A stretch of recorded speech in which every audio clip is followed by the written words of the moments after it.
Bienvenidos a La Otra Aventura, un espacio dedicado al mundo de los libros. El escritor británico Aldous Huxley dijo que el progreso tecnológico solo nos ha provisto de medios más eficientes para ir hacia atrás. Ya entrados en los años 20 del siglo XXI, cualquier ciudadano lleva en el bolsillo una supercomputadora que ha sustituido, con mediano éxito, una serie de objetos de forma impresionante. Piense usted en la casa de una persona de clase media a finales de la década de los 70. Escuche usted, un periódico al día, un teléfono, una máquina de escribir, un bloc de notas, plumas y lápices, un calendario, un tocadiscos con radio, una televisión, un librero, una cámara, lámparas, varios relojes. Todos esos objetos y más ahora nos caben en el bolsillo. Un aparato cuadrado, todo pantalla, nos resuelve cada cosa que se nos ocurre. Nos han convencido que no necesitamos más.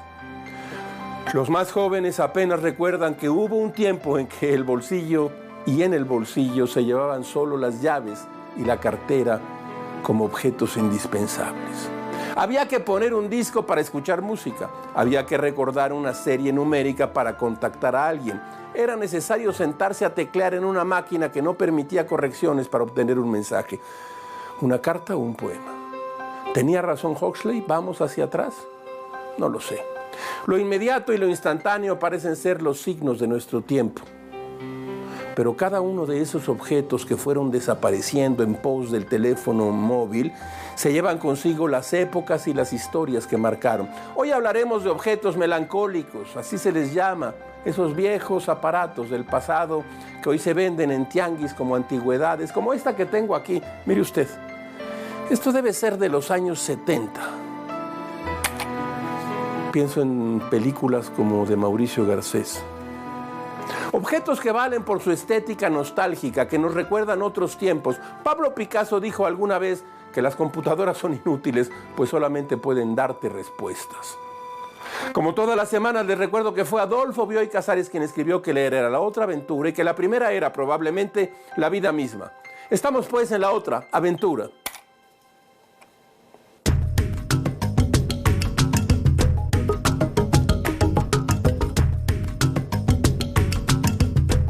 Ricardo Piglia dijo que en materia de creación literaria siempre hay que empezar por los restos, por lo que no está escrito, ir hacia lo que no estaba registrado, pero persiste y titila en la memoria como una luz mortecina. Podría contar mi vida a través de los teléfonos que tuvimos en la casa familiar. Hablo de los aparatos de baquelita y disco numerado en el centro. Este es un asunto que titila en la memoria. Hablar a Alemania, donde vivía mi hermano en aquellos años, llevaba una semana la conexión, se establecía vía Roma. No me pregunten por qué. Cuando llegaba el día señalado, le gritaban al auricular y el eco impedía oír la respuesta. ¿Cómo estás, manís? Yo contestaba. Fingía que no había contestado. Los teléfonos cambiaban de color, uno blanco como este, más ligero, de un metal plástico y con un cordón largo para llevarlo y traerlo dentro de la casa. Mi padre hablaba desde las 6 de la mañana durante mucho tiempo. Al contrario de Proust, me desperté muy temprano y oía las conversaciones de mi papá con su jefe, el siniestro Rubén Zuno Arce, cuñado del expresidente Luis Echeverría. La obsecuencia, el miedo y el sometimiento con que mi padre contestaba derruían mi dignidad. La mía, no la de mi padre. Un hombre rudo como él, vencido ante un rufián. Zuno se pudrió en la cárcel por complicidades con el narco de Félix Gallardo. Murió a los 82 años en la sombra, atormentado por sus recuerdos. Un día ya no se discaba en los teléfonos, se pulsaban teclas en los números. En uno de esos aparatos mi madre daba las noticias como aforismos. Se acabó el dinero siempre se acaba. O bien, puras mortificaciones, de eso se trataba la pinche vida, como se dice ahora. O esto otro, mejor vete de la casa, contigo esto no es vida. Suena a telenovela. Monsiváis dijo que la vida es una telenovela sin patrocinador. Ahora tengo un celular de última generación, ¿así se dice? Cuando hablamos menos, y no sé si eso está bien. Todo se resuelve en mensajes mal escritos, sin puntuación, repletos de ratas, En una nube, dicen, todo se guarda. Esos son los restos donde titila la memoria como una luz mortecina, decía hace un momento. El mensaje es este: nada se va del todo. De hecho, voy a marcar al pasado y alguien me va a contestar.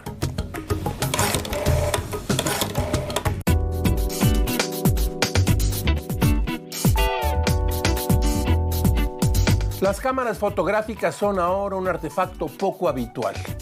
Yo aquí tengo dos. Esta que todavía alcancé a usar de Kodak, una Brownie Flash 4. Esta se tenía que usar desde arriba y de aquí se tomaba la fotografía. Esta era una cámara muy fina, era una Mangia Sector. Con esta aparecían las fotos de la familia, de los hijos.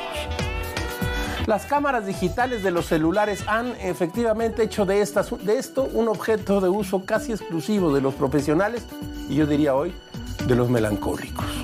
A pesar de ello, la fotografía sigue y seguirá siendo uno de los artículos predilectos para mirar y pensar el pasado. La fotografía es memoria y evocación.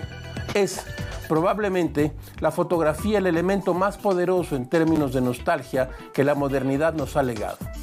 William Fox Talbot, uno de los pioneros de la fotografía, advirtió que una de las aptitudes de la cámara era registrar las heridas del tiempo. Talbot hablaba entonces de lo que la fotografía podía evidenciar sobre los edificios o los monumentos retratados. En el libro sobre la fotografía, On Photography, Susan Sontag dice que las abrasiones más interesantes que la fotografía del siglo XX ha expuesto no son las de piedra, sino las de carne.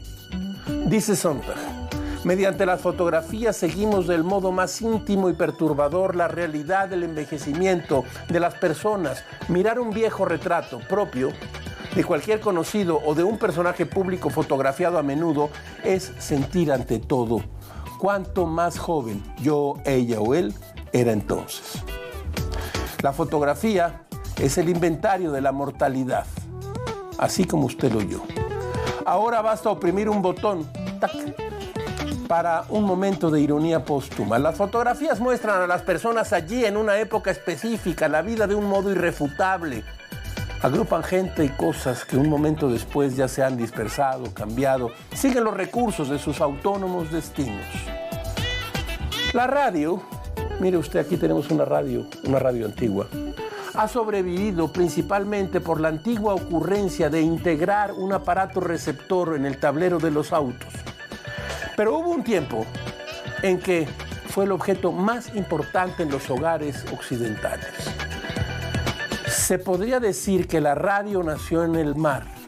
La flota británica consolidó su poder en los albores del siglo XX gracias a dos inventos anteriores agrupados bajo las siglas TSH, telefonía sin hilos. El teléfono, que transmitía palabras, y el telégrafo, que transmitía señales en clave Morse. A México la radio llegó un día frío de diciembre de 1900. Se unió de forma instantánea el Castillo de Chapultepec y el Palacio Nacional. El primer mensaje estuvo, por supuesto, ¿quién cree que fue? Porfirio Díaz, el presidente Díaz.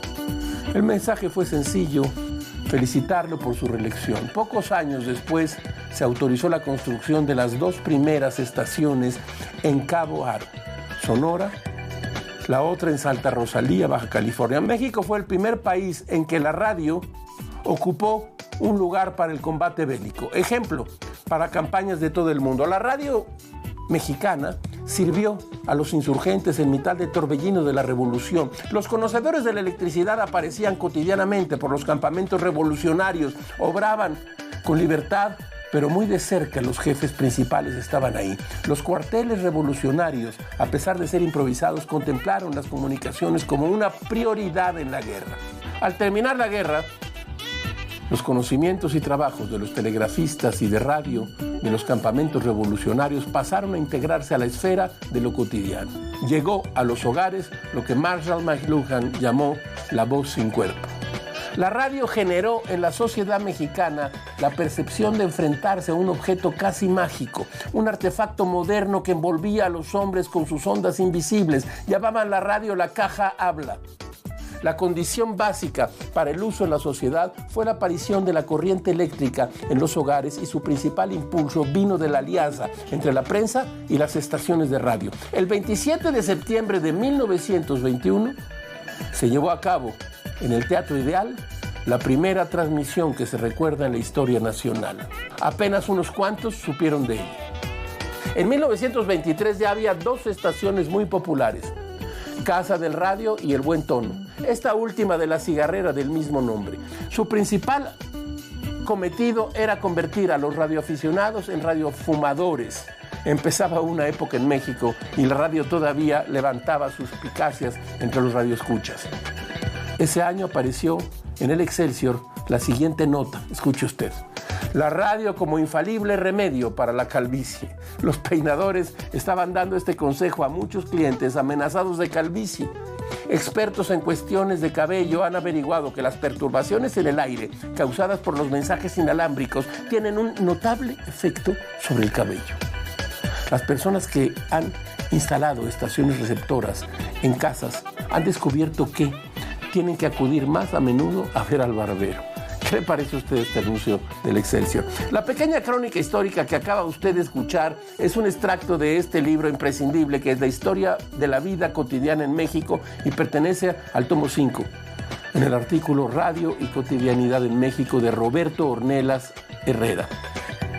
La radio en México.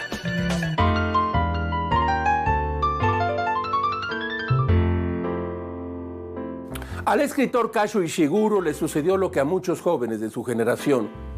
Quiso ser una estrella de rock. Yo también quise ser una estrella de rock. En la adolescencia recorrió las carreteras de Estados Unidos, Kazuo Ishiguro, con su guitarra en la espalda, como si fuera Bob Dylan o alguno de los personajes de Jack Kerouac.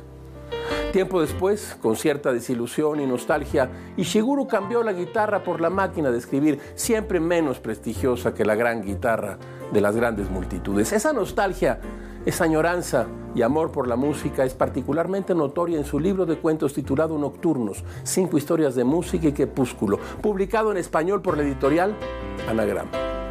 Los relatos que componen este libro muestran a músicos y melómanos, recuerdan viejas melodías, repasan amores e ilusiones perdidas que emergen con el sonido de las canciones de juventud. En un divertido relato titulado Come Rain or Come Shine, el narrador recuerda el gusto musical compartido con un viejo amor de la época escolar. Ishiguro recuerda y recrea en este relato una práctica que ahora, con el uso extendido de las aplicaciones y las páginas web para escuchar música, parece prehistórica: el uso de discos de acetato y la tornamesa. Dice así el relato del escritor británico, escúchelo usted. Emily vivió en la universidad aquel primer semestre y tenía un tocadiscos portátil en la habitación, un modelo que era muy corriente entonces. Parecía una sobremesa, con un solo altavoz incorporado y por fuera un Sky azul.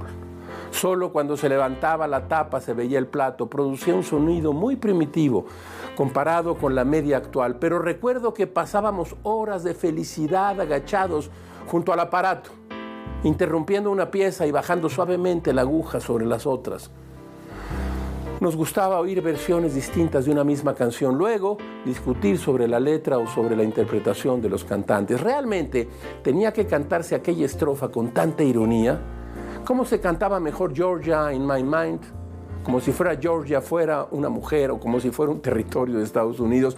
Y nos relamíamos de gusto cuando encontrábamos una grabación como la de Ray Charles cantando Come Rain or Come Shine, cuya letra era alegre, pero cuya interpretación desgarraba el alma.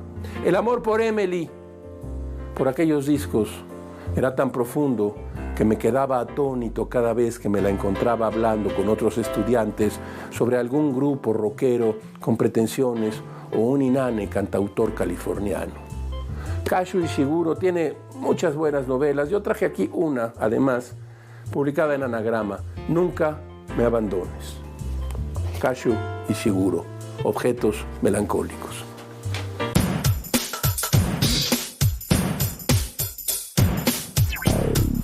Quizás usted recuerde este movimiento con un acetato como este. Mire, tengo aquí Led Zeppelin y tengo Black Dog, ni más ni menos, y lo voy a poner en este momento. Mire usted, aquí vamos.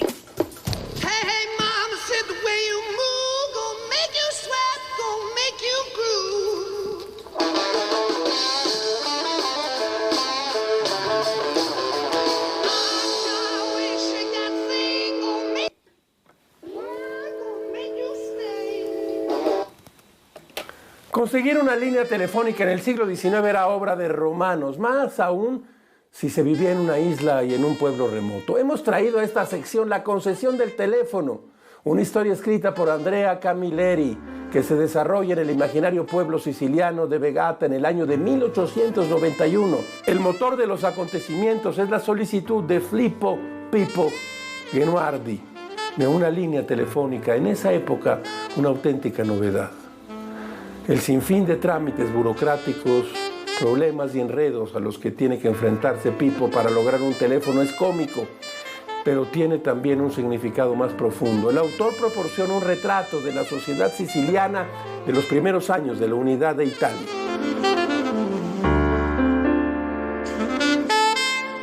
A su excelencia ilustrísima Vittorio Paracciano, prefecto de Montelusa. Vigata, 12 de julio de 1891. Excelencia, el que suscribe Filippo Genuardi, hijo del difunto Giacomo Paolo y de Edelmira Posacane, nacido en Vigata, provincia de Montelusa, el 3 de septiembre de 1860, y allí residente en vía de la Unidad Italia 75, de profesión comerciante en maderas. Osó someter con fecha 12 de junio del corriente año, es decir, hace exactamente un mes, a la generosidad y a la benevolencia de vuestra excelencia, la solicitud de que se le comunicaran las diligencias indispensables a fin de obtener la concesión gubernamental de una línea telefónica para uso privado. Al no haber recibido respuesta alguna, desde luego por un banal error de la oficina que usted tan ecuánimamente preside, el que suscribe se encuentra en la absoluta necesidad de tener que renovar humildemente su demanda.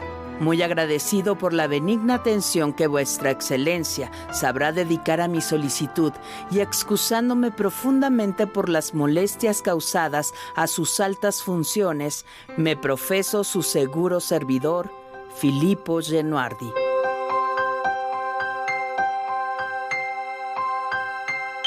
Porque sabemos que el mundo cambia, nosotros evolucionamos con él. Y en ADN 40 seguimos transformándolo. Aquí le presentamos nuestro momento ADN 40. Nos convertimos en la central de noticias que te mantiene informado. Tenemos buenas noticias. Vamos directamente con la información. Y conectado al mundo en tiempo real.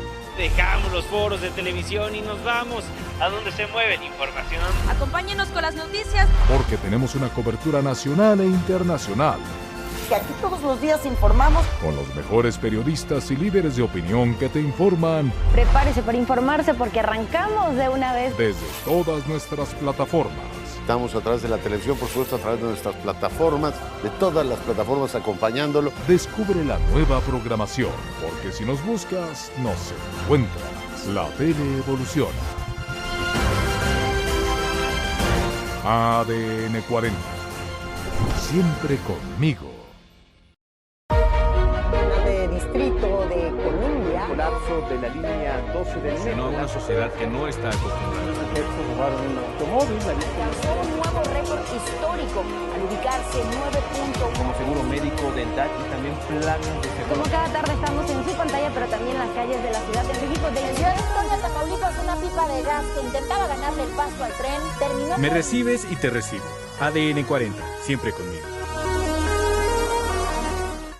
Evolucionar es diversificar el modo de pensar y eso es una base fundamental en el quehacer de informar. Es afinar la escucha y escuchar lo que están diciendo nuestros televidentes. Es saber en dónde estamos y ser parte de lo que pasa. Evolucionar es cambiar, adaptarse, transformarse. El mundo ha evolucionado sin duda y también la manera en la que consumimos la información. El periodismo hoy es compromiso social, es debate y opinión sin falsas neutralidades, pero con mucha apertura. Informar para mí es un compromiso. Y siempre desde el lugar de la noticia. Porque lo que usted ve en la pantalla todos los días no se puede hacer solo, se hace con un gran equipo. Colaborar de aquí para allá, pero también de allá.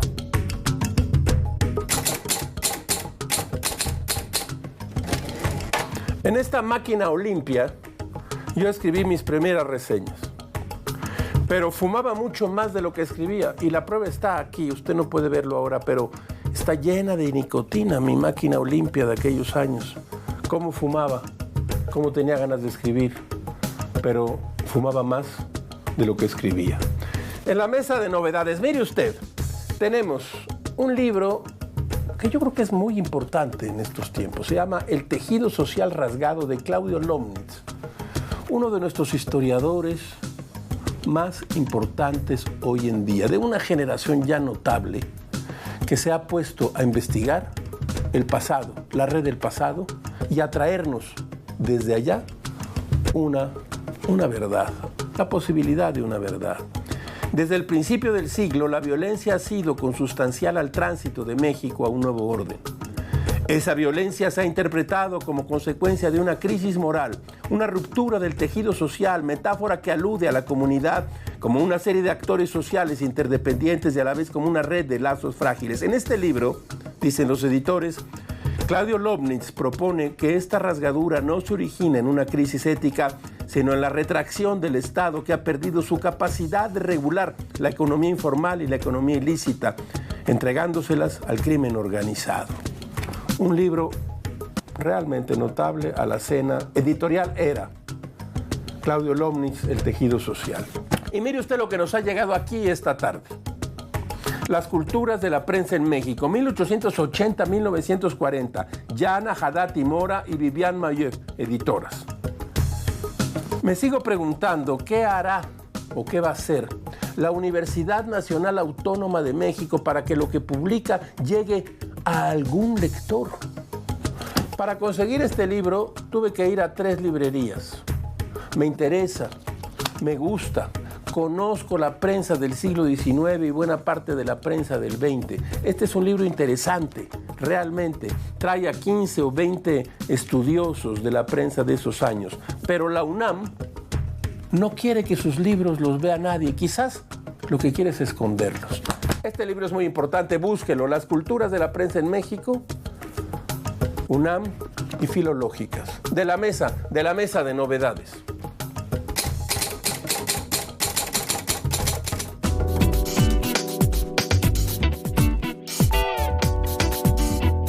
¿Alguien sigue escribiendo cartas? No sé cuándo fue la última vez que envié una carta. Tampoco recuerdo con exactitud la última vez que me llegó alguna. El correo electrónico es sin duda más práctico. Por lo práctico y lo directo, ¿será más sincera la escritura de un correo o email? Es menos ceremonioso, seguramente. En el texto, El fantasma del correo, incluido en el libro La ciudad que nos inventa, Héctor de Mauleón menciona que la grandeza del Palacio Postal de la Ciudad de México nos recuerda la importancia que tuvieron las cartas en un mundo donde el teléfono era un privilegio de los ricos. Hoy, como menciona de Mauleón, ya prácticamente nadie paga un timbre, ni gasta su tiempo en el envío y escritura de cartas. Quisiera decir que deberíamos escribir cartas nuevamente, pero sí me gustaría recomendarle algunos fantásticos libros de cartas como Una forma de vida de Amélie Nothomb, Lady Susan de Jane Austen, Las amistades peligrosas de Cordelos de Laclos, Cartas de la guerra de Antonio Lobo Antunes o Cartas de una desconocida de Stefan Zweig.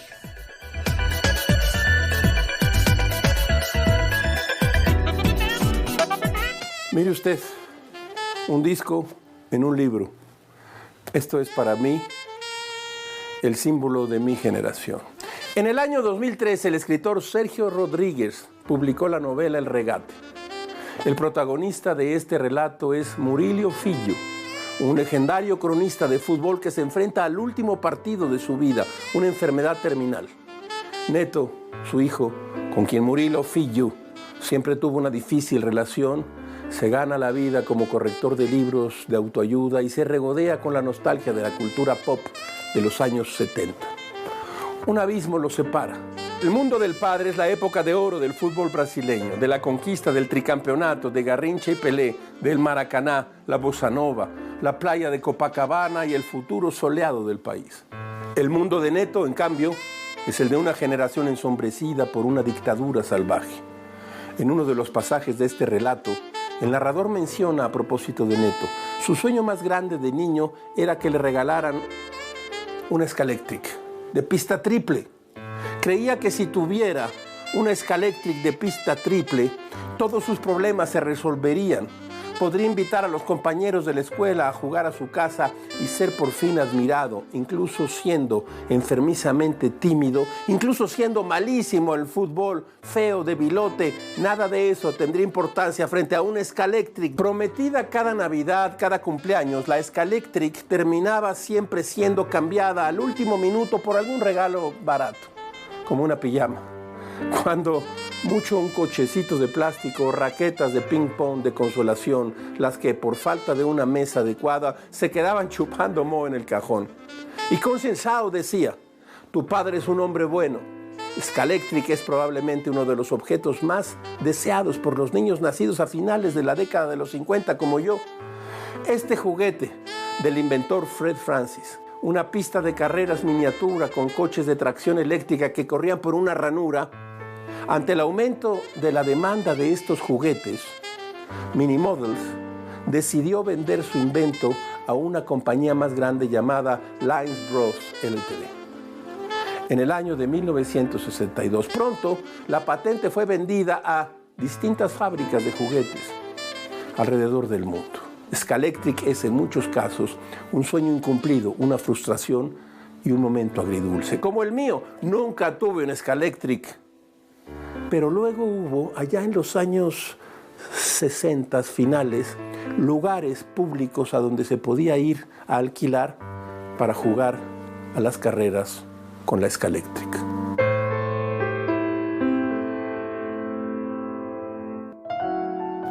Mire usted, con esta videocámara grabamos a nuestros hijos, los cumpleaños familiares, a nuestros padres, y aquí quedó como un objeto melancólico que ya nadie usa. Como todas las semanas, usted encontrará aquí un espacio para la felicidad de que de las frases célebres, escuche usted esta: cualquier tecnología suficientemente avanzada es indistinguible de la magia.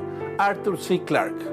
Hemos llegado al final de esta emisión y de esta aventura. Soy Rafael Pérez Gay y los espero aquí la próxima semana. Abres una puerta y aparece un mundo, eso es un libro.